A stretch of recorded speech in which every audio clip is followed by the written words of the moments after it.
19 people. Looking.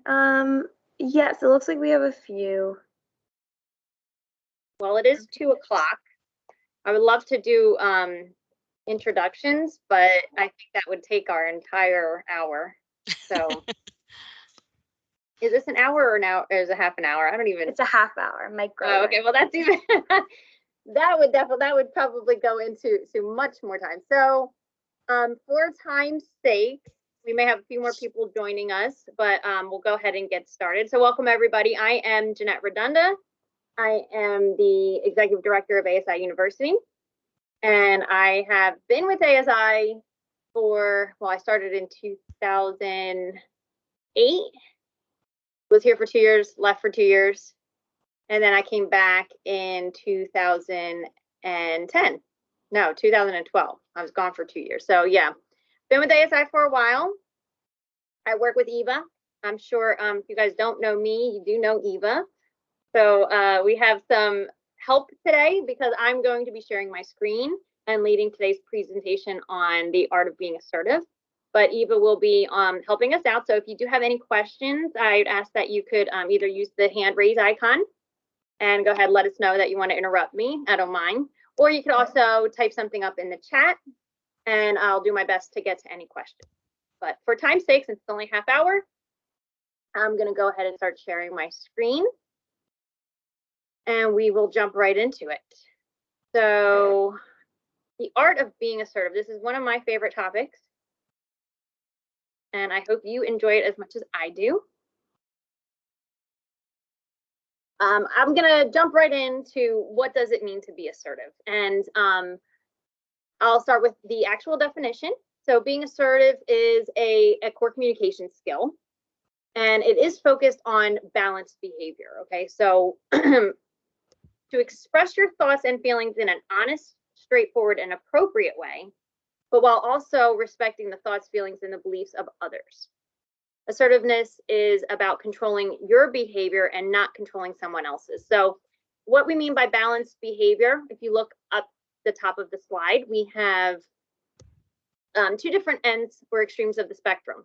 So there's the passive person who will typically allow others to step or walk all over them. And that type of a person may care about others' thoughts or feelings and try to be respectful, but it's often at the expense of their own respect, personal feelings, preferences. And the opposite of that would be an aggressive person. That's the type of person who will step all over you. They'll walk on other people and they don't necessarily care about being respectful. Instead, they typically get their own way. And what it means to be assertive is to find that happy medium, that balance. So an assertive person will be respectful. We want to find that win-win. We want to not compromise everything, but find that happy medium or common ground where we can both be happy. So a passive person will often sacrifice their own happiness at the expense of others in order to be a people pleaser, to allow other people to be happier. And the aggressive person doesn't care necessarily about the other people's happiness as long as they get their way. And to be assertive is to find that happy medium and look for common ground in a way where you can walk away in a win-win situation. And that takes skill, but it's a skill that you can learn. So some people are more naturally assertive than others, but if you're not, this is something that you can learn and practice. Over time, you will become more comfortable and understand what it means to be assertive and apply it without necessarily having to try or practice so much. Okay, so some people may find that they are more passive, and these styles of interaction would be someone who maybe either they feel that they have no control over others because they give in and they just want to avoid any conflict. And in the end, they feel that they might not have any control over themselves. Okay, so it's someone who's maybe afraid to speak up. Whether you're afraid to speak up because you just don't feel like you're entitled to, you don't want to stir the pot, you don't want to upset others, you just want to go with the flow.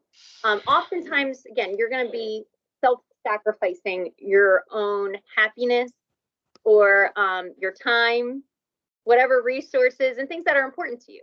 So it's not going to be a win-win. It might be a win for the people around you because they'll get their way and they'll get what they want from you, but you're not going to get your way. You're not going to walk away happy. Oftentimes, it's going to leave you in the lower hand. Of course, there's aggressive people. Some people who are passive or aggressive might not realize that they are, but we'll talk a little bit more about how you can recognize these traits in yourself and others. And aggressive people know that they have control over themselves, and they then try to not just control themselves, but to also control others. And they'll typically do that through intimidation or force. And you'll often see that aggressive people in the short term, they'll get what they want. It works. But long term, people will do their best to avoid aggressives. Nobody wants to be around an aggressive person.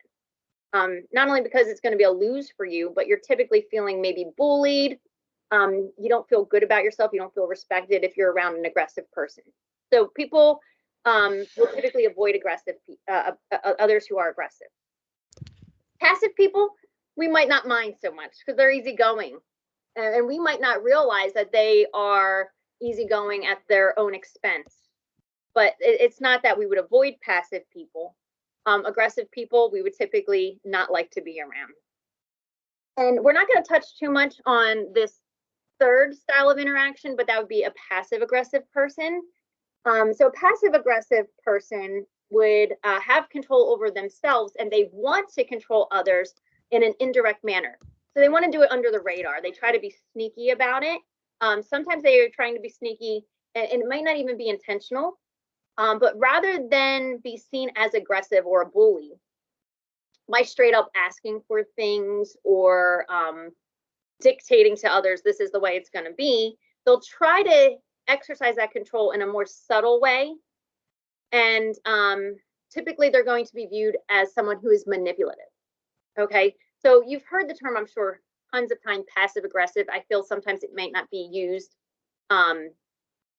properly, but a passive aggressive person may sometimes be snarky or do things under the radar that are going to, in the end, get their way without them having to actually exercise any control, authority, or being a bully at all.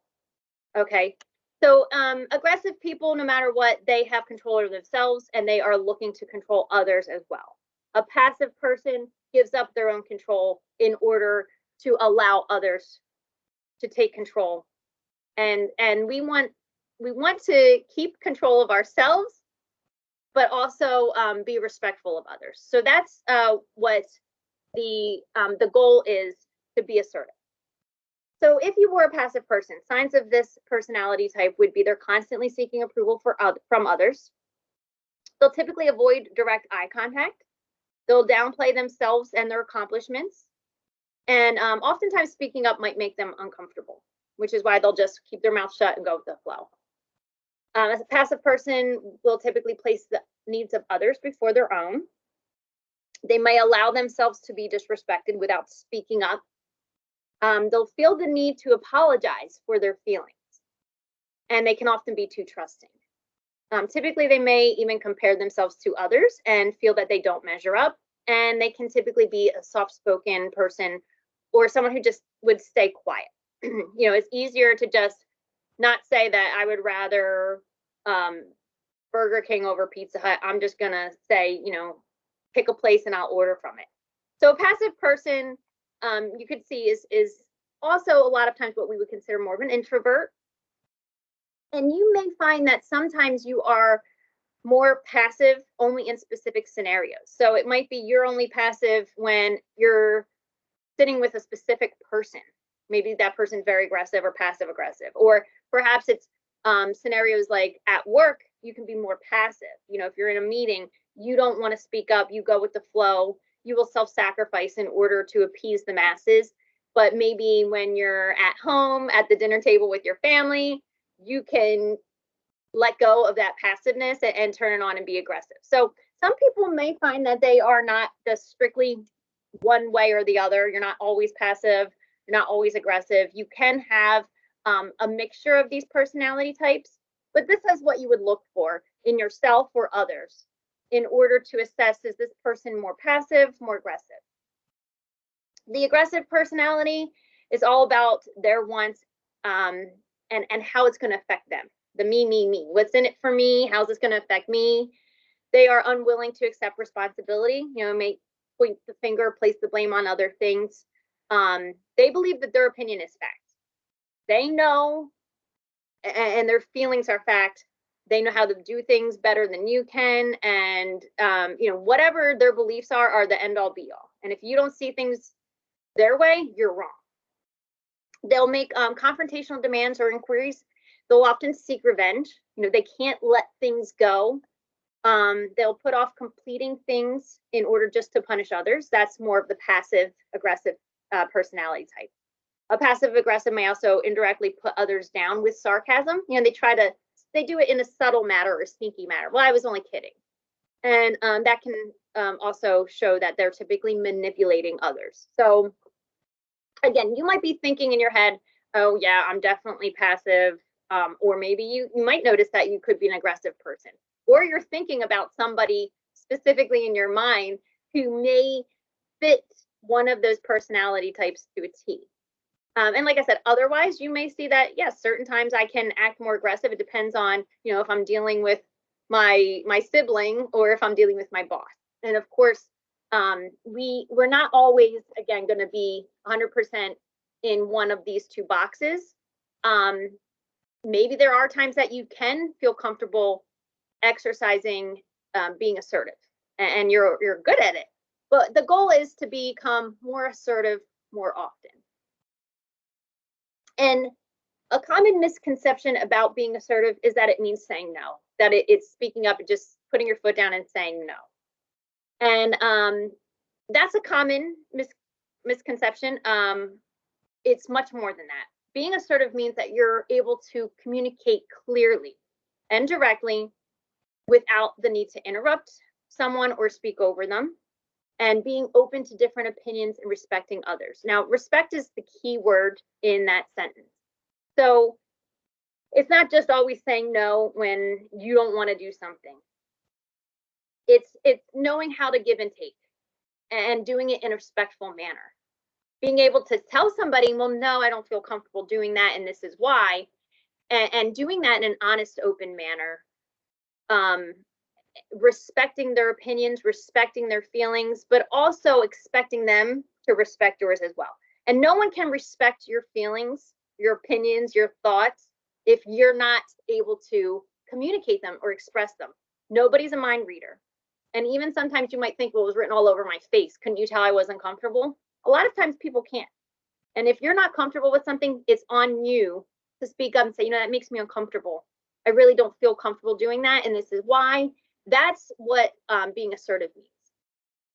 So, even if you are saying no or putting your foot down, that's okay. But you're doing it in a way that's respectful, and you're able to articulate the reasons why, and you're still seeking for a happy medium. So control is not the motive when you are being assertive. It's using your language, tone, mannerisms, and words to represent your personality, to represent your truth, your feelings, and what's going on in here, because that's not always going to be clear to the other person. An assertive person is able to clearly communicate with good intentions and regard for everyone. So it's not always, about finding a happy medium between just you and one other person, but, it could be during a meeting or at a party when there's many people involved, and you still need to be able to speak up and respect all of the other opinions and feelings that are around you. So that being said, much more than saying no, sounds like it's a very difficult thing. And it can be for some people. As we mentioned on one of the first slides, it's something that comes much more naturally for some more than others. But what does it actually look like? It means you're being open when you're expressing your wishes, thoughts, and feelings, but you're also encouraging others to do likewise. So it's not just about how I feel or what I want, but I'm also going to invite others and be open to others telling me what they want as well. You have to listen to the views of others and respond appropriately, whether it's in agreement with those views or not. So you don't have to agree, but you want to listen and be respectful, respond appropriately. You're accepting of responsibilities, but you're also able to delegate to others as well. So, again, if somebody, sometimes that can happen, even if it's your own boss. I'm not telling you should tell your boss, no, I can't do this, go find somebody else. But you might be able to say, I really can do this, but can I ask so-and-so to help me out? I also have this other project I'm working on. So you're able to take on responsibilities and take ownership of your work, your duties, and be accountable for it. But you're also able to call on others and let others know, like, this is a little too much for me right now. I need some help. Regularly expressing appreciation of others for what they have done or are doing. That's a big one. The aggressive people will typically overlook that. It's just expected. If everyone's doing a good job, that's expected. When people are doing good things, good jobs, whatever it is that they may be doing right, acknowledge it and let them know. It'll encourage that behavior and keep it going. Being able to also admit to mistakes and apologize. And some people, they think they can say, yeah, that was my mistake, I was wrong.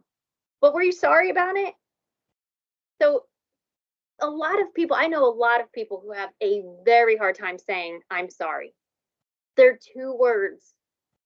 And the way I look at it is there's always something that you can take ownership of. So like, even if you feel like you didn't know, I hurt your feelings, I didn't even know. All I was doing was telling you about my car ride here today. And if somebody says, that hurt my feelings, you might not understand or agree, but you could at least say, I'm sorry, I didn't mean to hurt your feelings, because that wasn't our intent. So try always to take ownership. It's a sincere apology for whatever piece you can take credit for, that you can admit, that wasn't my intention and I'm sorry. That's a huge part of it. And then maintaining self-control. That's over your emotions, your mannerisms, your tone, regardless of what's going on around you or who might be coming at you or how they're coming at you. If someone's yelling and screaming at you, maintaining that self-control, even in the toughest of situations. Do not let them escalate your feelings. And then, a good way to wrap this up, it's behaving as an equal to others. And sometimes we feel like, of course, if someone's attacking us, that we have to, if we're equal to them, then we got to come up to their level. No, that doesn't mean that. We want to treat them the way we want to be treated. And no one wants to be yelled at. No one wants to be screamed at. No one wants to be attacked. So even if someone is doing that, we have to maintain that self-control and treat them the way we would like to be treated. Okay, so I know a lot of this goes way beyond communication. Of course, it goes way beyond saying no. But we're going to look at how this looks in real life, some real life scenarios. And this is just one. But let's say a friend asked to borrow your car. And maybe you're the type of person who you do not want to give your keys to anybody, even if they were just moving it out of the driveway. Or you could be someone who is typically say, here, it's just a car, I don't care, have it back tomorrow.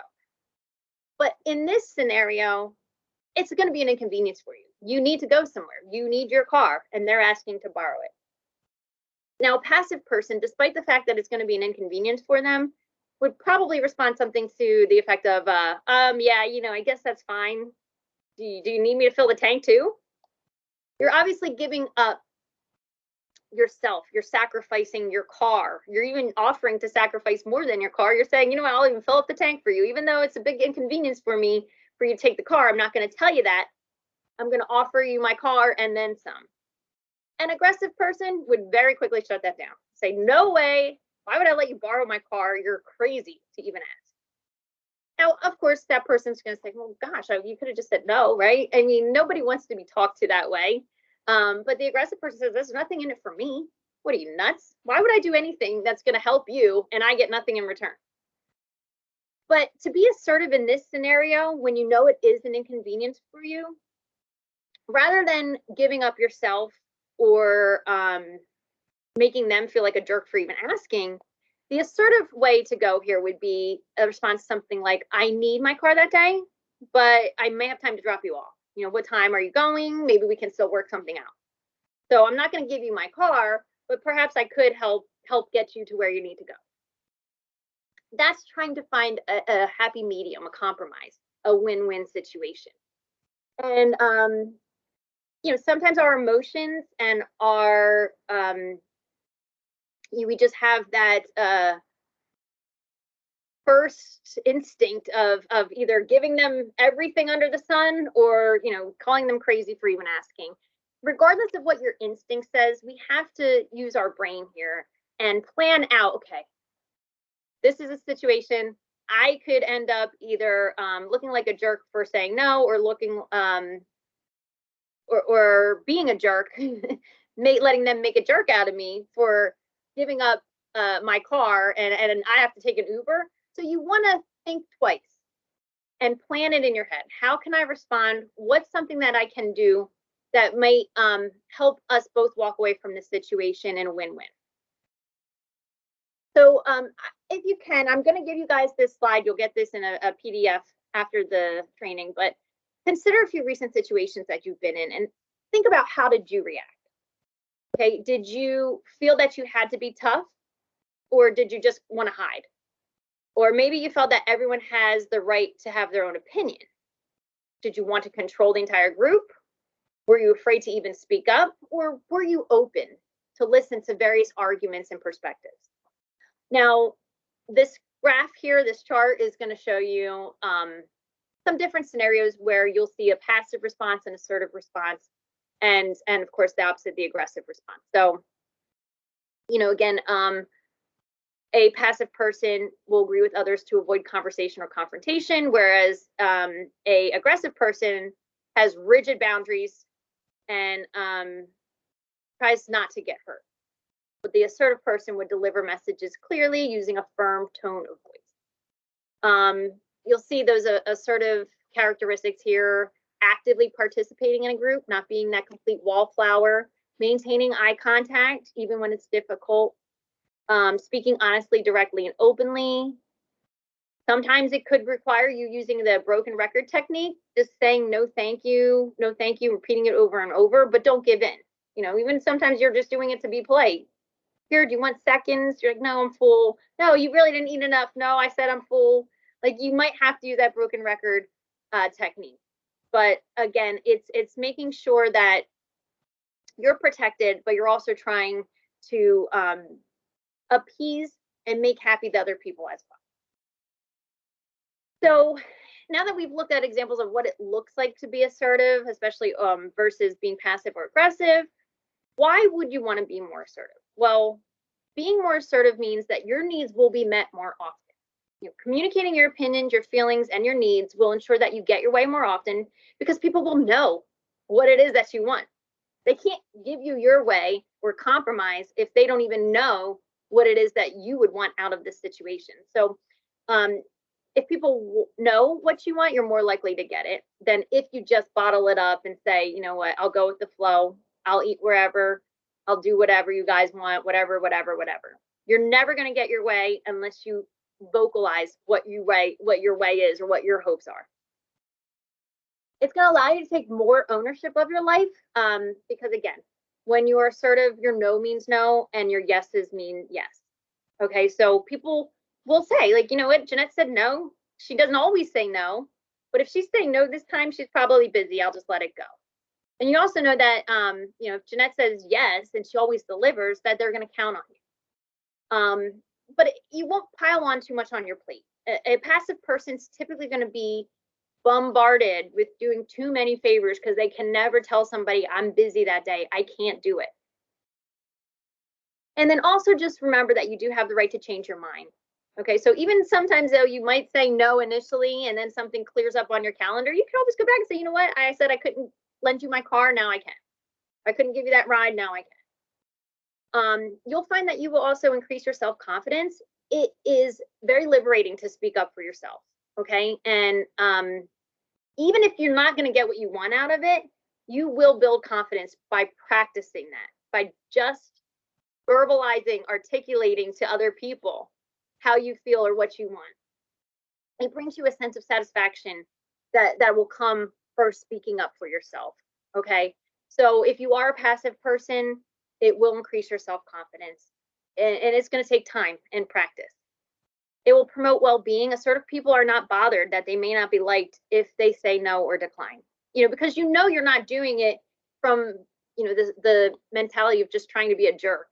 So that if you lose people over it because all of a sudden now you put your foot down and said, like, I can't give you my car, and they're like, well, if you're not going to give me my car, your car this time, then I'm not going to be your friend anymore. You probably don't need people like that in your life. The freedom to speak up in a direct and honest manner means that they are not bottling up their true feelings, and it's going to lower stress and your health risks, because it's stressful. It's stressful when you're always trying to please everybody and you never do what you want or get what you want out of the scenarios in life. So it's going to just overall be healthier for you, mind, body, and soul. You're also going to earn respect of others. When we are assertive, people know what we stand for. Again, people can't read your mind. And by speaking up and being able to do that in a respectful manner, others will respect you and your opinions, your feelings. Taking that win-win approach to resolving issues also signifies to others that you're a fair person, that you're fair-minded, you're reasonable. And standing up for ourselves while recognizing and respecting the rights of others will just, again, show others that we're respecting them, they'll respect us back. So we know why we want to be assertive. How do we get there? Well, making the decision, committing to being assertive rather than passive or aggressive, and start practicing it today.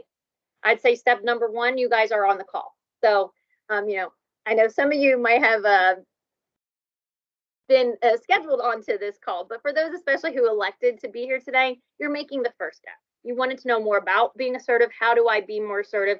And it just starts with actually that mentality. Aim for open and honest communication. So remember to respect others when you're sharing your feelings, wants, your needs, and your beliefs or opinions, but you have to not compromise your own at that expense.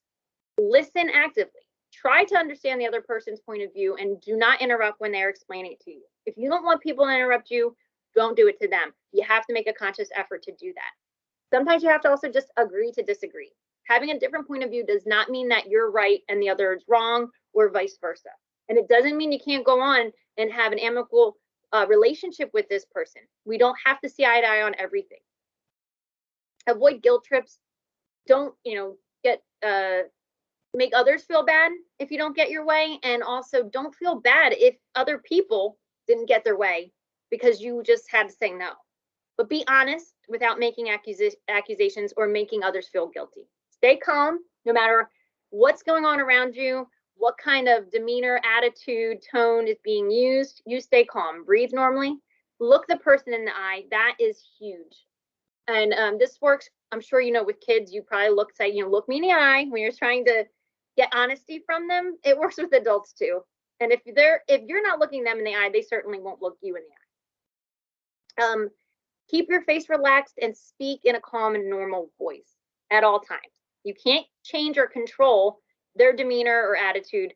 You can only control your own.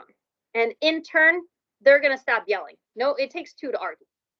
Take a problem-solving approach. Try to see the other person as your friend and not your enemy, even if you don't like the person. Practice. Just practice makes perfect. Try it out in front of a mirror or with a friend. Tell your friend, like, I have to tell someone else no. And, can I run this by you in a conversation first? Pay attention to your body language as well as your words. That's why it's great to do this in front of a mirror. Use I statements. Using statements such as I think or I feel are going to be more accepted and easier for others to digest than to say you always or you never. No one can refute that you think or feel something. That's a fact. But if you start saying, well, you did this or you did that, they'll say, I didn't do that. You're crazy. No, I never said that. Just say, I think or I feel this. That's fact. And then, of course, be patient. This will come over time. Like any skill, it requires practice.